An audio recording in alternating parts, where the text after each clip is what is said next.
नमस्कार दोस्तों, कैसे हैं आप? आशा करता हूँ अच्छे होंगे। मैं आज फिर आपके सामने एक नया वीडियो लेकर उपस्थित हूँ। माता पार्वती जी की जब सती हुई थी, उसके बाद जब उनका नया जन्म हुआ था, जब वो पार्वती जी रूप में गंगा शंकर जी के साथ वापस उनकी शादी हुई थी, तो वो शंकर जी के पास आके बैठती हैं और बोलती हैं कि प्रभु, मुझे पिछले जन्म की कुछ बात याद रही है, तो उस कहानी को आप सुनाइए। उनके सिर पर जटाओं के मुकुट और गंगा जी थी, कमल के समान बड़े बड़े नेत्र थे, उनका नीलकंठ था और वे सुंदरता के भंडार थे। उनके मस्तक पर द्वितीय का चंद्रमा शोभित था। कामदेव के शत्रु शिव जी वहां बैठे हुए ऐसे शोभित हो रहे थे मानो शांत रस की शरण धारण किए बैठे हों। अच्छा मौका जानकर शिव पत्नी माता पार्वती जी उनके पास गई। अपनी प्यारी पत्नी जानकर शिव जी ने उनका बहुत आदर सत्कार किया और अपनी बाईं ओर बैठने के लिए आसन दिया। पार्वती जी प्रसन्न होकर शिव जी के पास बैठ गईं। उन्हें पिछले जन्म की कथा स्मरण हो आई। स्वामी के हृदय में अधिक प्रेम समझकर पार्वती हंसकर प्रिय वचन बोली कि जो कथा सब लोगों का हित करने वाली है, उसे ही पार्वती जी पूछना चाहती हैं। पार्वती जी ने कहा, हे संसार के स्वामी, हे मेरे नाथ, हे त्रिपुरासुर का वध करने वाले, आपकी महिमा तीनों लोगों में विख्यात है। चर अचर नाग मनुष्य और देवता सभी आपके चरण कमलों की सेवा करते हैं। हे प्रभु, आप समर्थ सर्वज्ञ और कल्याण स्वरूप हैं, सब कलाओं और गुणों के निधान हैं और ये योग ज्ञान तथा वैराग्य के भंडार है।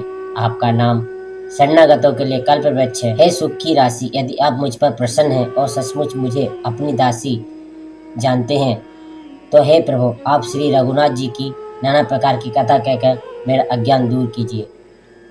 जिसका घर कल्प वृक्ष के नीचे हो और भला दरिद्रता से उत्पन्न दुख को क्यों सहेगा। हे शशि भूषण, हे नाथ, हृदय में ऐसा विचार कर मेरी बुद्धि के भारी भ्रम को दूर कीजिए। हे प्रभु, जो परमात्मा ब्रह्म के ज्ञाता और वक्ता मुनि हैं, वे श्री रामचंद्र जी को अनादि ब्रह्म कहते हैं और शेष सरस्वती वेद और पुराण सभी श्री रघुनाथ जी का गुण गाते हैं।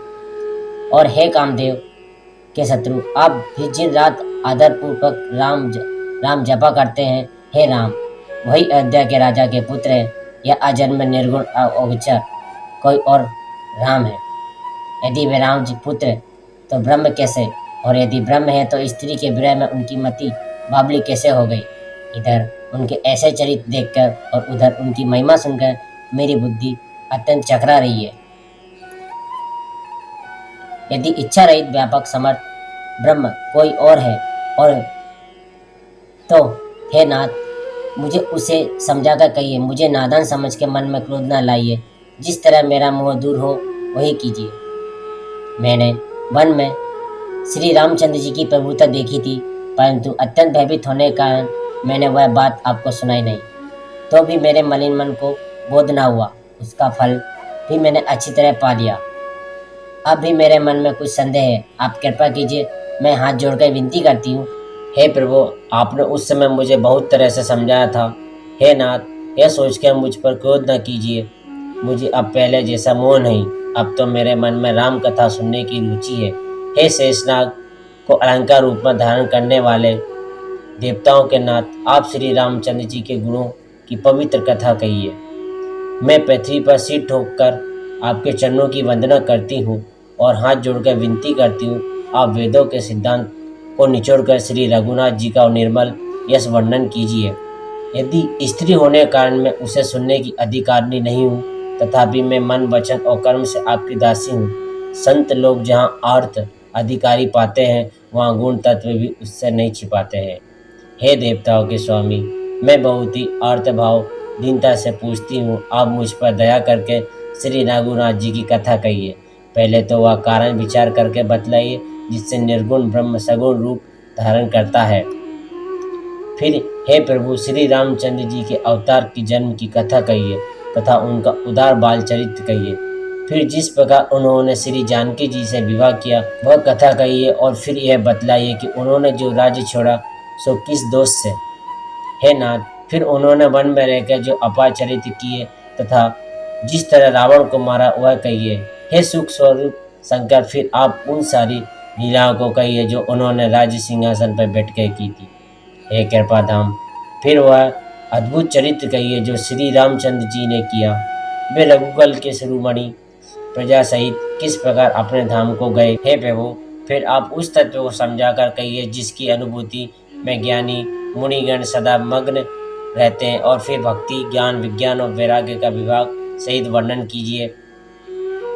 श्री रामचंद्र जी और भी जो अनेक रहस्य हैं उनके कहिए। हे नाथ, आपका ज्ञान अत्यंत निर्मल है। हे प्रभु, जो बात मैंने ना पूछी हो, हे दयालु, उसे भी आप छिपा कर ना रखिएगा। वेदों ने आपको तीनों लोकों का गुरु कहा है, दूसरे पामर जीव इस रहस्य को क्या जाने। पार्वती जी के सहज सुंदर और छल रहित प्रश्न सुनकर शिव जी के मन को बहुत अच्छे लगे। महादेव जी के हृदय में सारे रामचरित्र आ गए। प्रेम के मारे उनका शरीर पुलकित हो गया और नेत्रों में जल भर आया। श्री रघुनाथ जी का रूप उनके हृदय में आ गया, जिससे स्वयं परमानंद स्वरूप शिव जी भी अपार सुख पाया। शिव जी 2 घड़ी तक ध्यान के रस में डूबे रहे। फिर उन्होंने मन को बाहर खींचा और तब वे प्रसन्न होकर श्री रघुनाथ जी का चरित्र वर्णन करने लगे, जिसके बिना जाने झूठ भी सत्य मालूम होता है, जैसे बिना पहचाने रस्सी में सांप का भ्रम हो जाता है, और जिसके जान लेने पर जगत का उसी तरह लोप हो जाता है, जैसे जागने पर स्वप्न का भ्रम जाता रहता है। मैं उन्हीं श्री रामचंद्र जी के बाल रूप की वंदना करता हूँ, जिनका नाम जपने से सब इंद्रियां सहज ही प्राप्त हो जाती हैं। मंगल के धाम, अमंगल के हरने वाले और श्री दशरथ जी के आंगन में खेलने वाले बाल रूप श्री रामचंद्र जी मुझ पर कृपा करें। त्रिपुरासुर का वध करने वाले शिव जी श्री रामचंद्र जी को प्रणाम करके आनंद में भरकर अमृत के समान वाणी बोले, है गिरिराज कुमारी पार्वती, तुम धन्य हो, धन्य हो। तुम्हारे समान कोई उपकारी नहीं। जो तुमने श्री रघुनाथ जी की कथा का प्रसंग पूछा, जो कथा समस्त लोगों के लिए जगत को पवित्र करने वाली गंगा जी के समान है, तुमने जगत के कल्याण के लिए ही प्रश्न पूछे हैं। तुम श्री रघुनाथ जी के चरणों में प्रेम रखने वाली हो। हे पार्वती, मेरे विचार में तो श्री राम जी की कृपा तुम्हारे मन में स्वप्न में भी शोक, मोह, संदेह और भ्रम कुछ भी नहीं है। फिर भी तुमने इसलिए वही पुरानी शंका की है।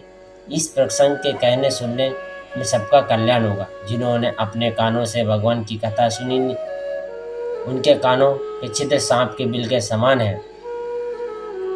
जिन्होंने अपने नेत्रों से संतों के दर्शन नहीं किए, उनके वे नेत्र मोह के पंखों पर दिखने वाली नकली आंखों की गिनती है। वे सिर करबू तूबी के समान है, जो श्री हरि और गुरु के चरण तल पर नहीं झुकते। जिन्होंने भगवान की भक्ति को अपने हृदय में स्थान नहीं दिया, वे प्राणी जीते हुए ही मुर्दे के समान है। जो जीव श्री रामचंद्र जी के गुणों का गान नहीं करती, और मेढक भी जीव के समान है। वह हृदय वज्र के समान कड़ा और निष्ठुर है, जो भगवान के चरित्र सुनकर हर्षित नहीं होता। हे पार्वती, श्री रामचंद्र जी की लीला सुनो। यह देवताओं का कल्याण करने वाली और दैत्यों के विशेष रूप से मोहित करने वाली है। श्री रामचंद्र जी की कथा का कामधेनु के समान सेवा करने से सब सुखों को देने वाली है, और सत्पुरुषों के समाज ही सब देवताओं के लोक है। ऐसा जानकर इसे कौन न सुनेगा। श्री रामचंद्र जी की कथा हाथ की सुंदर ताली है, जो संदेह रूपी पंछियों को उड़ा देती है। फिर राम कथा कलयुग रूपी वृक्ष को काटने के लिए कुल्हाड़ी है। हे गिरिराज कुमारी, तुम इसे आदर पूर्वक सुनो। वेदों ने श्री रामचंद्र जी के सुंदर नाम, गुण, चरित्र, जन्म और कर्म सभी अनगिनत कहे हैं। जिस प्रकार भगवान श्री रामचंद्र जी अनंत हैं, उसी तरह उनकी कथा, कीर्ति और गुण भी अनंत है। तो भी तुम्हारी अत्यंत प्रीति देखकर जैसा कुछ मैंने सुना और जैसे ही मेरी बुद्धि है, उसी के अनुसार मैं कहूँगा। हे पार्वती, तुम्हारा प्रश्न स्वाभाविक ही सुंदर, सुखदायक और संत सम्मत है, और मुझे तो बहुत ही अच्छा लगा है। परंतु हे पार्वती, एक बात मुझे अच्छी नहीं लगी। यद्यपि वह तुमने मोह के वश होकर ही कही। तुमने जो यह कहा कि वे राम कोई और है, जिन्हें वेद गाते हैं और मुनिजन जिनका ध्यान करते हैं, वो मोह रूपी पिशाच के द्वारा ग्रस्त हैं, पाखंडी हैं, भगवान के चरणों में विमुख हैं, और जो झूठ सच कुछ भी नहीं जानते, ऐसे अधम मनुष्य ही इस तरह कहते सुनते हैं। जो अज्ञानी, मूर्ख, अंधे और भाग्यहीन हैं, और जिनके मन रूपी दर्पण पर विषय के रूपी काई जमी हुई है, जो व्यभिचारी, छली और बड़े कुटिल है, और जिन्होंने कभी स्वप्न में भी संत समाज के दर्शन नहीं किए, और जिन्हें अपने लाभ हानि नहीं सूझती, वे ही ऐसी वेद विरुद्ध बातें कहा करते हैं। जिनका हृदय रूपी दर्पण मेला है और जो नेत्रों से हीन है, वे बेचारे श्री रामचंद्र जी के रूप कैसे देखें। जिनको निर्गुण सगुण का कुछ भी विवेक नहीं, जो अनेक मनगढ़ंत बातें करा करते हैं, जो श्री हरि की माया के वश में होकर जगत में जन्म मृत्यु के चक्र में भ्रमित फिरते हैं, उनके लिए कुछ भी कह डालना असंभव नहीं। सोकर भी जिनका नाम लेने से मनुष्यों के अनेक जन्मों में किए हुए पाप जल जाते हैं, फिर जो मनुष्य आदरपूर्वक उनका स्मरण करते हैं, जिन्हें वायु का रोग हो गया हो, जो भूत के वश में हो और जो नशे में चूर है, ऐसे लोग विचारक वचन नहीं बोलते। जिन्होंने महामोह रूपी मदिरा पी रखी है, उनके कहने पर कान नहीं देना चाहिए। अपने हृदय में ऐसा विचार कर संदेह छोड़ दो और श्री रामचंद्र जी के चरणों को भजो। हे पार्वती, भ्रम रूपी अंधकार के नाश करने के लिए सूर्य की किरणों के समान मेरे वचनों को सुनो। सगुण और निर्गुण में कुछ भी भेद नहीं। मुनि, पुराण, पंडित और वेद सभी कहते हैं, जो निर्गुण रूप निराकार, अलग, अव्यक्त और अजन्मा है, वही भक्तों के प्रेम बस सगुण हो जाता है। जो निर्गुण है वही सगुण कैसे है? जैसे जल और ओले में भेद नहीं, दोनों जल ही है, ऐसे ही निर्गुण और सरगुण है, एक ही है। जिसका जो निर्गुण है वही सगुण है कैसे है? जैसे जल और ओले में भेद नहीं, दोनों जल ही है, ऐसे ही निर्गुण और सगुण एक ही है। जिसका नाम भ्रम रूपी अंधकार को मिटाने के लिए सूर्य है, उसके लिए मोह का प्रसंग भी कैसे कहा जा सकता है? श्री रामचंद्र जी सच्चिदानंद स्वरूप सूर्य हैं, वहाँ मोह रूपी रात्रि का लवलेश भी नहीं। वे स्वभाव से ही प्रकाश रूप और भगवान है। वहाँ तो विज्ञान रूपी प्रातः काल भी नहीं होता। रात्रि हो तब तो विज्ञान रूपी प्रातः काल हो। भगवान तो नित्य ज्ञान स्वरूप है। हर्ष, शोक, ज्ञान, अज्ञान, अहंता और अभिमान, ये सब जीव के धर्म है। श्री रामचंद्र जी तो व्यापक ब्रह्म, परमानंद स्वरूप, परमात्मा, प्रभु और पुराण पुरुष है। इस बात को सारा जगत जानता है। जो पुराण पुरुष प्रसिद्ध है, प्रकाश के भंडार हैं, सब रूपों में प्रकट है, जीव, माया और जगत सबके स्वामी है, वे ही रघुकुल मणि श्री रामचंद्र जी मेरे स्वामी हैं। ऐसा करके शिव जी ने उनको मस्तक नवाया। अज्ञानी मनुष्य अपने भ्रम को तो समझते नहीं और मूर्ख प्रभु श्री रामचंद्र जी पर उसका आरोप करते हैं। जैसे आकाश में बादलों का पर्दा देखकर कुविचारी अज्ञानी लोग कहते हैं कि बादलों ने सूर्य को ढक लिया है। जो मनुष्य आंख में अंगुली लगाकर देखता है, उसके लिए तो दो चंद्रमा प्रकट प्रत्यक्ष है। हे पार्वती, श्री रामचंद्र जी के विषय में इस प्रकार मोह की कल्पना करना वैसा ही जैसे आकाश में अंधकार धुएं हैं और धूल का सोना दिखना। आकाश जैसे निर्मल और निर्लेप है, उसको कोई मलिन या स्पर्श नहीं कर सकता, उसी प्रकार भगवान श्री रामचंद्र जी नित्य निर्मल और निर्लेप है।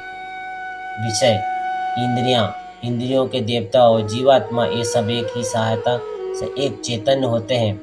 अर्थात विषयों का प्रकाश इंद्रियों से, इंद्रियों का इंद्रियों के देवताओं से और इंद्रिय देवताओं का चेतन जीवात्मा से प्रकाश होता है। इन सबका जो परम प्रकाशक है, अर्थात जिससे इन सबका प्रकाश होता है, वही आनंद ब्रह्मा अयोध्या नरेश श्री रामचंद्र जी है। यह जगत प्रकाश है और जो श्री रामचंद्र जी इसके प्रकाशक हैं, वे माया के स्वामी और ज्ञान तथा गुणों के धाम हैं, जिनकी सत्ता से मोह की सहायता पाकर जड़ माया भी सत्य सी भाषित होती है। जैसे सीप में चांदी और सूर्य की किरणों में पानी की प्रतीत होती है, यद्यपि यह प्रतीति तीनों कालों में झूठ है, तथापि इस भ्रम को कोई हटा नहीं सकता। इसी तरह संसार भगवान के आश्रित रहता है, यद्यपि यह असत्य है तो भी दुख तो देता ही है। जिस तरह स्वप्न में कोई सिर काट ले तो बिना जागे वह दुख दूर नहीं होता। हे पार्वती, जिनकी कृपा से इस प्रकार का भ्रम मिट जाता है, वही कृपालु श्री रघुनाथ जी हैं, जिनका आदि और अंत किसी ने नहीं जान पाया। वेदों ने अपनी बुद्धि से अनुमान करके इस प्रकार नीचे लिखे अनुसार गाया है। वह ब्रह्म बिना ही पैर के चलता है, बिना ही कान के सुनता है, बिना ही हाथ के नाना प्रकार के काम करता है, बिना मुंह के ही सारे रसों का आनंद लेता है। वह बिना ही वाणी के बहुत योग्य भक्ता है। वह बिना ही शरीर के स्पर्श करता है, बिना ही आँखों के देखता है और बिना ही नाक के सब गंधों को ग्रहण करता है। उस ब्रह्म की करनी सही प्रकार से ऐसी अलौकिक है जिसकी महिमा कहीं नहीं की जा सकती, जिसका वेद और पंडित है इस प्रकार वर्णन करते हैं और मुनि जिसका ध्यान करते हैं। वही दशरथ नंदन भक्तों के हितकारी अयोध्या के स्वामी भगवान श्री रामचंद्र जी है, जिनके नाम के बल से काशी में मरते हुए प्राणी को देखकर मैं उसे राम मंत्र देकर शोक रहित कर देता हूँ, मुक्त कर देता हूँ। वही मेरे प्रभु रघुश्रेष्ठ श्री रामचंद्र जी जड़ चेतन के स्वामी और सबके हृदय के भीतर की जानने वाले हैं।